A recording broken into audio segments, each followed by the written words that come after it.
For the ecologically responsible person who also wants to save some money, vermicomposting worm flush toilets offer the best possible alternative to conventional septic. Unlike humanure buckets and indoor composting toilets, worm composting toilets do not stink or require hauling poo in buckets.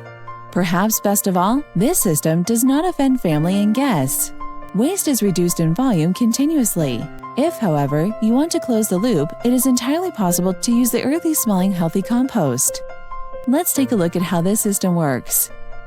Do your business as usual, then flush the toilet, and the business you put behind is washed away using recycled gray water. That's it, you're done. Now the magic happens. Waste drops into a 4 cubic foot per person worm tank.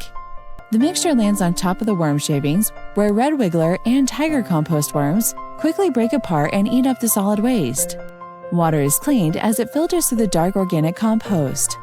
Like a biological sponge, all the waste materials are absorbed by microscopic life, microbes, and fungi. At the bottom of the tank is this green pipe. Water is promptly removed from the tank, ensuring your tank stays healthy, aerobic, and odor-free. The water proceeds to a wood-filled leach field where it's soaked away into the ground after the last of the nitrogen is absorbed.